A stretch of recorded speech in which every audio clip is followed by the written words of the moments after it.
Fala pessoal, tudo bom? Estamos aqui de novo para o segundo módulo, segundo tópico dessa nossa capacitação online. E como eu tinha falado para vocês ali no primeiro vídeo, esse segundo vídeo ele é um vídeo de cunho um pouco mais técnico, né? Principalmente do ponto de vista fisiológico, né?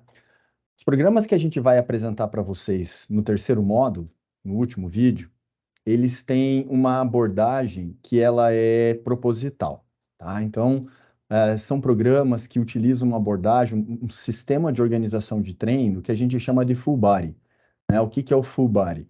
É aquele sistema de organização de treino onde você treina todos os grupos musculares numa mesma sessão.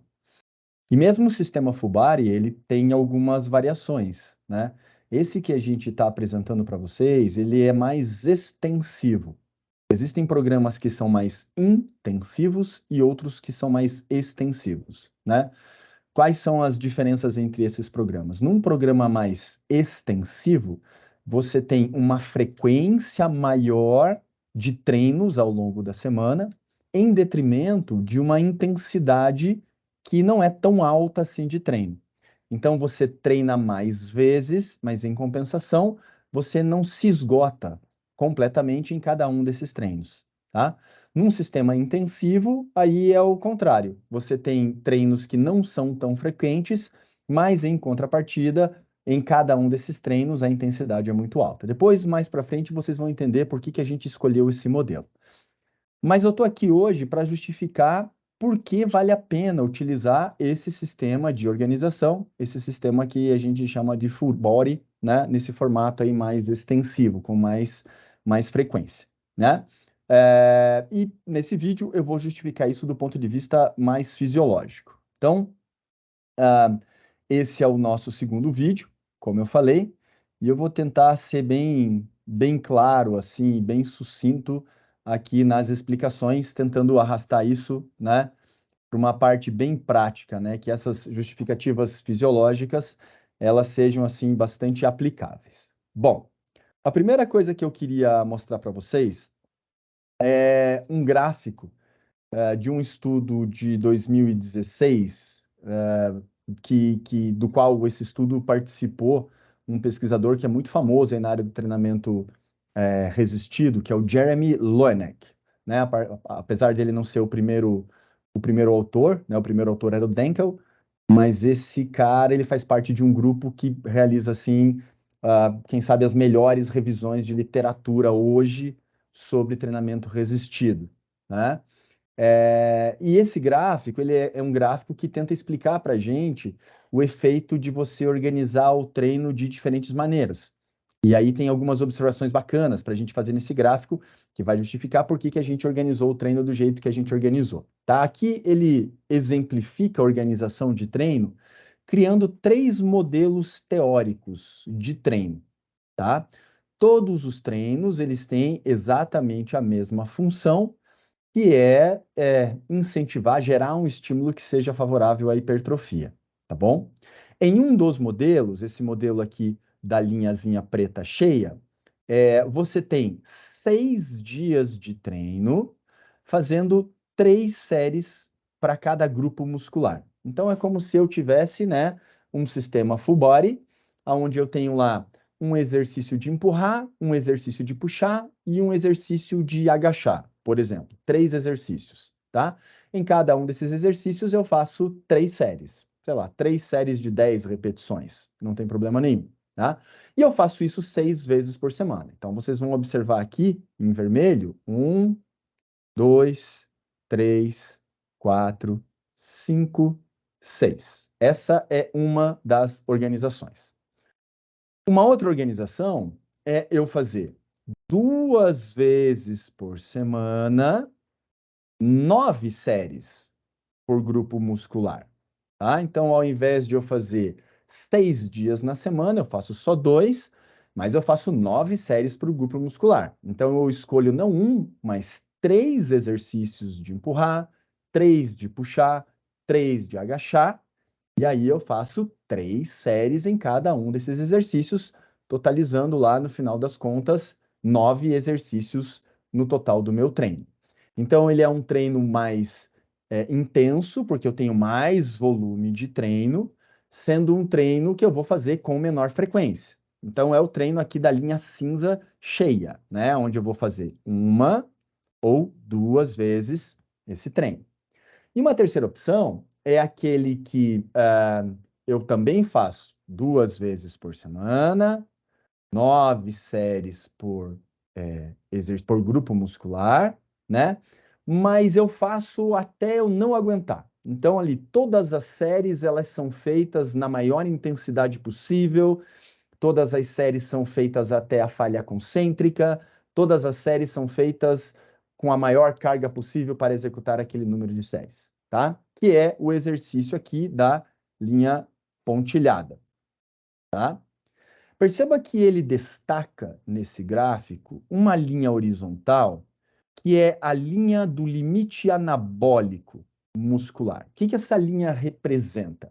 Essa linha representa o máximo de resposta anabólica que eu posso dar para um determinado treino, tá? Por que essa linha é importante? Se você... Entendam essa linha assim como o maior estímulo possível que pode dar uma resposta proporcional a ele, tá? A gente sabe que dentro do treinamento resistido, mais estímulo não significa mais resposta. Essa linha representa o limite anabólico. Qual seria o maior estímulo possível que me dá uma resposta que também é a maior possível? Por que essa linha é importante? Veja que no modelo de 6 treinos na semana, com apenas 3 séries por grupo muscular, eu fico abaixo do meu limite anabólico. Então, eu sempre estou aquém do ótimo, tá? Eu sempre estou treinando um pouco menos do que seria o ideal. Em compensação, eu faço isso várias e várias e várias e várias vezes, tá? Na opção 2, eu estou exatamente sobre o ideal. É a linha cheia aqui, ó. Seria o treino ideal, tá? A intensidade ideal para que eu treinasse no limite anabólico. Em compensação, eu preciso de mais séries por grupo muscular e eu preciso de mais intensidade, o que vai exigir um tempo de recuperação significativamente maior, tá? Então, essa seria a segunda opção. E a terceira opção é aquela que eu exagero. E aí ele destaca o que a gente chama de séries de lixo, que é todo esse estímulo aqui. Sabe aquela ideia de que na dúvida eu faço uma série a mais, na dúvida eu faço um exercício a mais, na dúvida eu faço algumas repetições a mais? Pois é, esse a mais ele é jogado fora, ele não tem função biológica nenhuma, ele não te ajuda em nada, você não tem ganho adicional nenhum, tá? Então o que nos interessa, na verdade, é justamente esses dois primeiros modelos. Treinar mais vezes de forma submáxima ou treinar menos vezes de forma máxima. Como é que eu descubro qual seria o melhor desses dois mundos, né? O melhor desses estímulos, né? Vamos então aqui tentar distinguir qual é o melhor dos dois. Se eu desenhar, né? Se eu destacar aqui tudo que está para baixo dessas linhas, eu tenho o potencial anabólico, né? O anabolismo é tudo o que eu tenho abaixo dessa linha. Então, se eu pegar nesse treino mais frequente, isso aqui, ó, e fizer um desenho assim, ó, né? Vamos tentar ver se eu consigo desenhar aqui no meu slide com uma certa qualidade, né? Toda essa área aqui, ó, imagine uma figura que eu consigo calcular uma área. Toda essa área abaixo da linha, ela representa o anabolismo que eu consigo com esse modelo de treino, tá? Se vocês perceberem, eu abro mão de um tanto de anabolismo que eu poderia ter aqui para cima, mas em contrapartida, né, em compensação, eu tenho um estímulo anabólico que ele nunca é muito baixo. Se vocês perceberem, nessa outra linha cinza, né? Em razão dos maiores intervalos que eu preciso dar para que esses grupos musculares possam se recuperar, eu tenho um ápice anabólico muito grande, mas eu preciso de muito tempo para me recuperar, para de novo ter exatamente esse estímulo, né? Imagine lá que eu estou treinando peito. Se eu fizer um treino de peito máximo, daquele aonde eu esgoto tudo que o músculo pode me dar, eu vou precisar de 2, 3 dias de recuperação no mínimo para eu conseguir repetir isso de novo.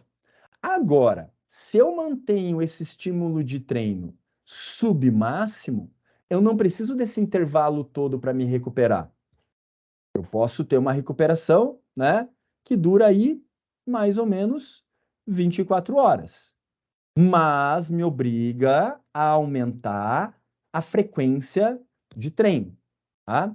Se eu pegar aqui agora e destacar com outra cor a organização full body mais tradicional, daquela que eu vou treinar até o meu limite, eu vou ganhar um pouco mais de anabolismo aqui, mas eu tendo a perder um pouco mais nessa fase. Volto a ganhar aqui, mas tendo a perder um pouco mais nessa fase. E aí eu tenho uma figura que ela é inclusive um pouquinho menor do que a outra. Se você olhar ali, a área que eu ganho aqui, ó, nessa figura em vermelho, tá? Essa área eu ganhei. Da opção do treino de 2 vezes por semana. Essa área que eu ganho na figura em vermelho, ela é menor do que a área que eu tô perdendo aqui na figura de verde, ó. Vou colorir aqui para vocês terem uma noção maior do que eu estou falando, tá?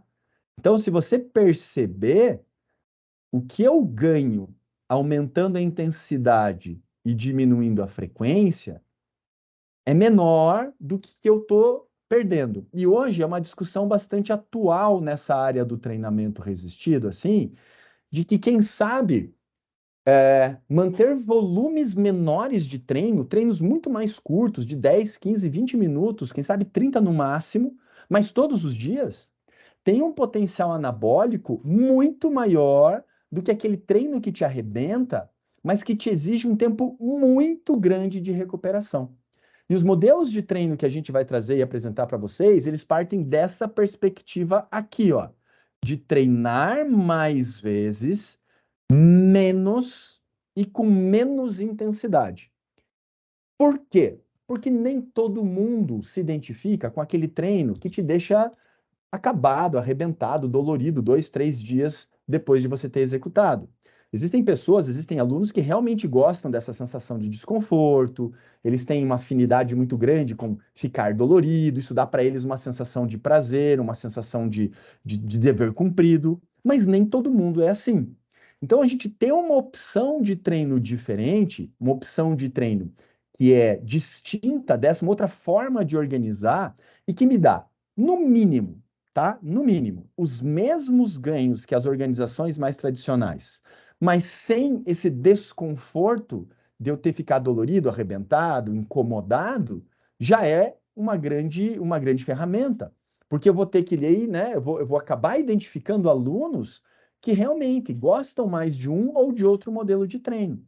Entendam que a ideia aqui não é mudar o jeito que você prescreve, não é pegar agora os treinos que você já prescreve, que os alunos já gostam, e obrigar você a trocar de treino. Muito pelo contrário. Esse que já gosta e se adaptou bem a esse modelo de treino, deve continuar com esse treino, porque é essa empatia que a gente quer despertar nesse nosso aluno. Agora, existem um monte de outros alunos, provavelmente a maioria, que tem dificuldades com os modelos atuais de treino. E quem sabe essa outra perspectiva seja a perspectiva ideal para que esse indivíduo possa voltar a treinar, quem sabe com mais frequência, mais motivado e, por consequência, ter mais resultados. Esse slide, no final das contas, serve apenas para garantir para a gente, para justificar, para deixar a gente confortável em saber que alterar a intensidade e o volume de treino, desde que feita de forma assim, coordenada, pensada, não altera em nada, o resultado final do ganho que a gente tem seja aqui, no caso, é hipertrofia, mas com resistência, com emagrecimento, com potência, seja lá o que for, a gente vai ter mais ou menos os mesmos resultados. Esse é o primeiro ponto. O segundo ponto importante é que vocês vão observar que nesses modelos que a gente está prescrevendo, em alguns casos, a gente está prescrevendo a ideia do treinamento concorrente.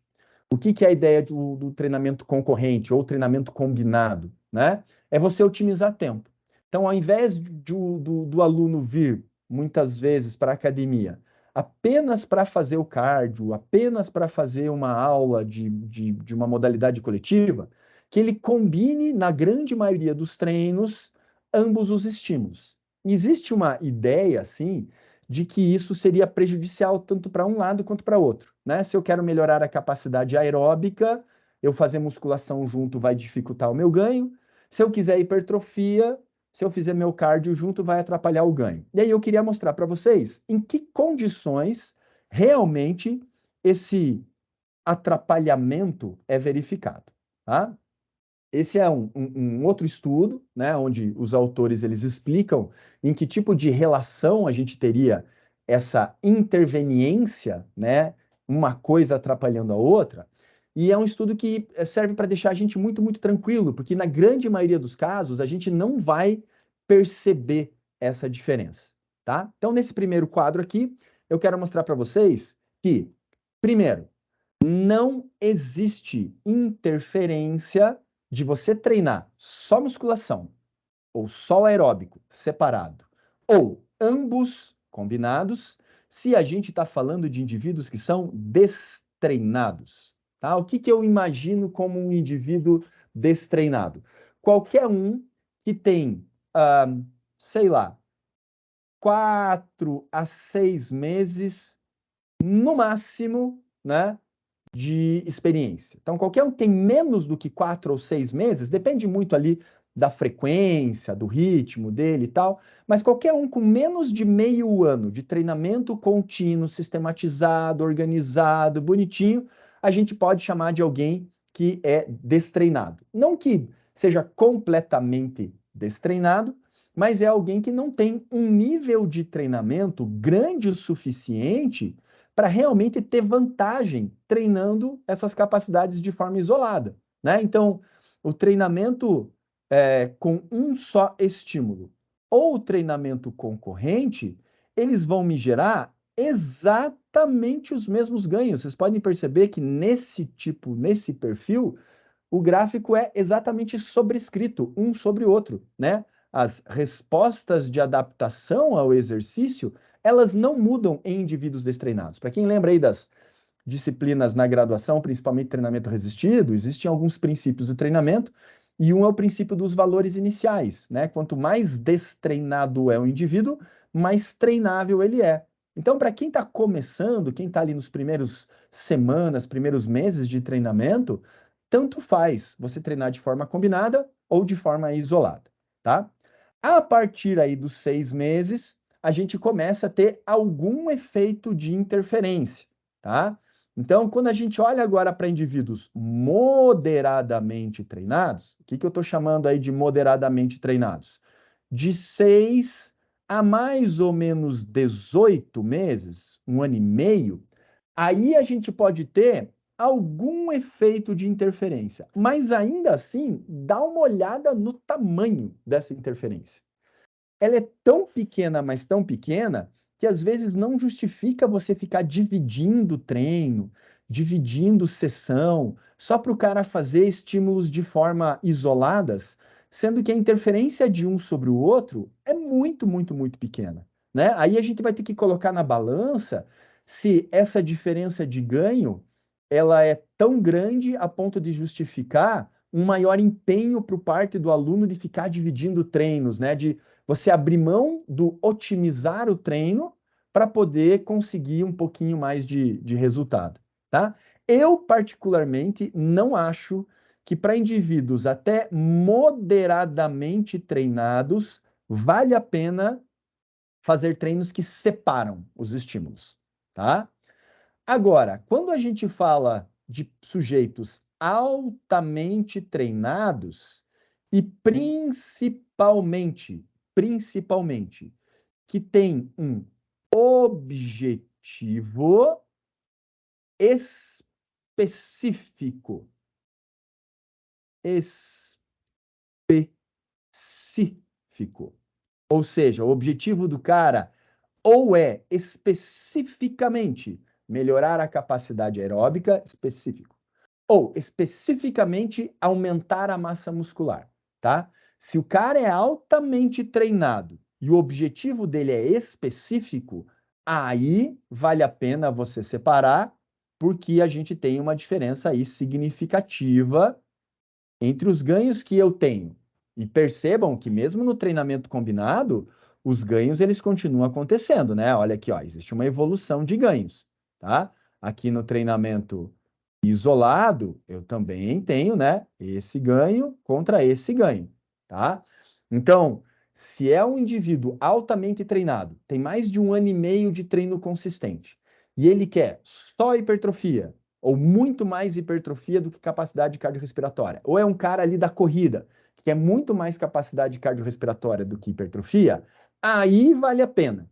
Tem um treino que é exclusivamente voltado à hipertrofia ou um treino que é exclusivamente voltado à capacidade cardiorrespiratória.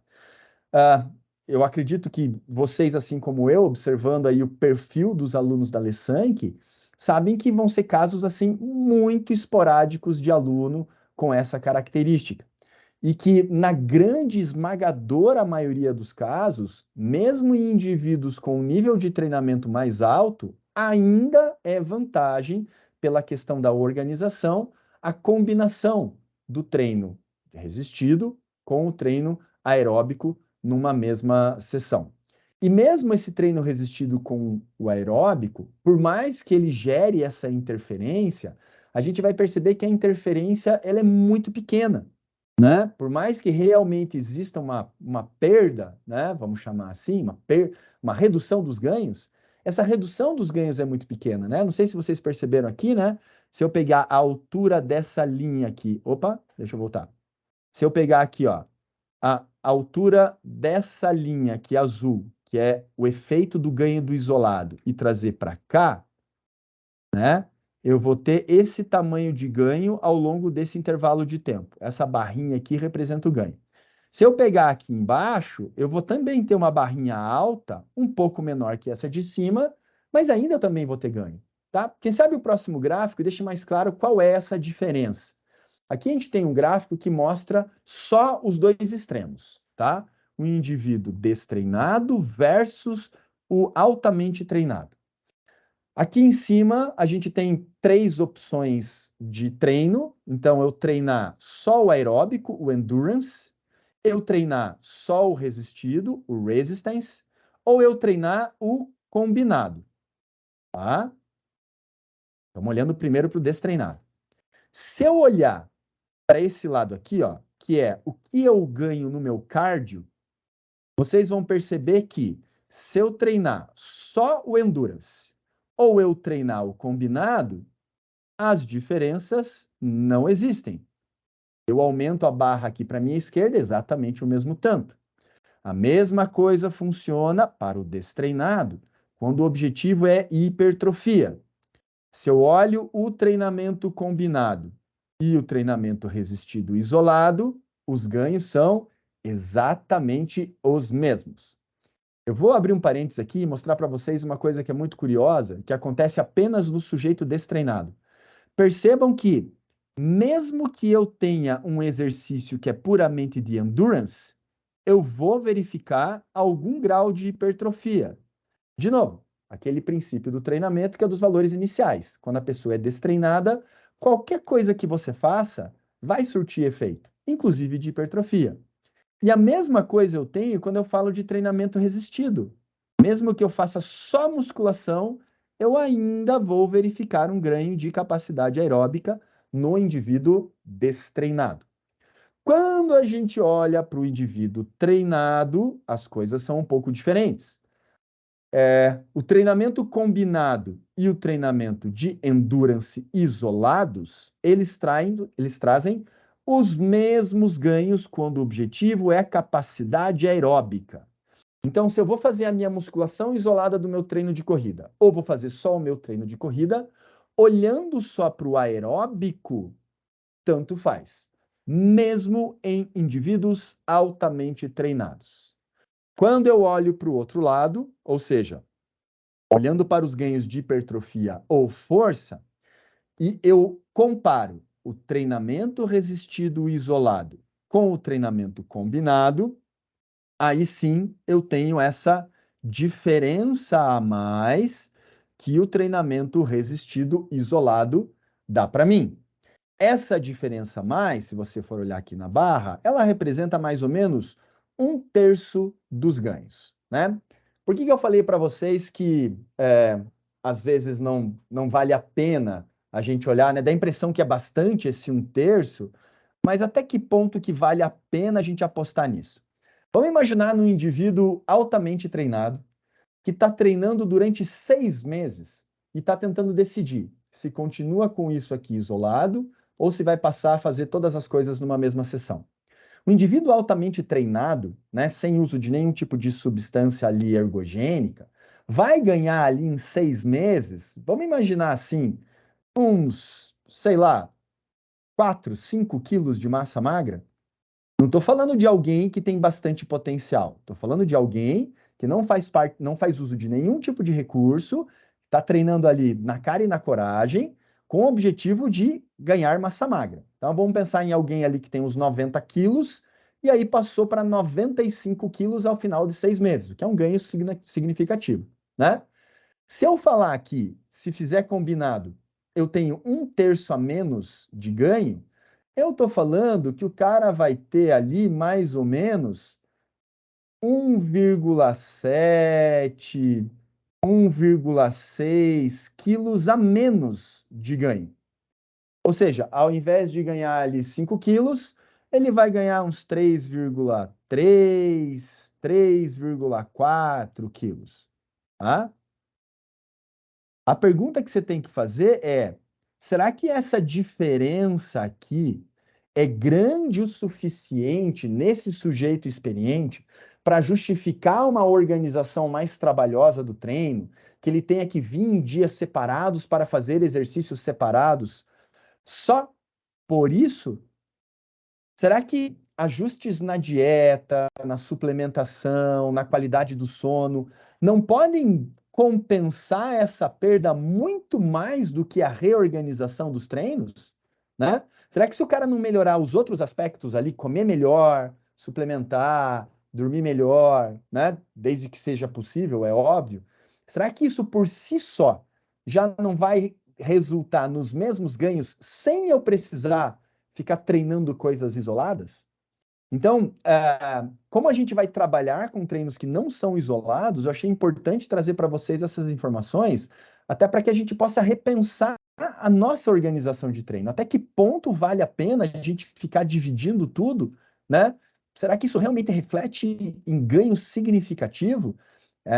Eu sei que aí na Lessank, né, a gente tem uma estratégia de tentar diminuir ao máximo as divisões do treino, né? Tentar fazer treino AB, ABC, em casos muito esporádicos, dividir em 4 vezes na semana, porque realmente não existe uma justificativa fisiológica de que haveria uma vantagem clara em usar esse tipo de organização, tá?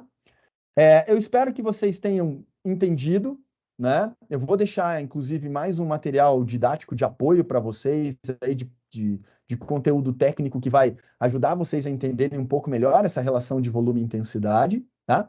E aí, no próximo vídeo, que é o último dessa série, eu vou mostrar para vocês um pouquinho a respeito de como são os modelos de treino que a gente vai implantar, para que tipo de pessoas eles se aplicam e quais as vantagens e limitações de cada um desses sistemas. Tá bom?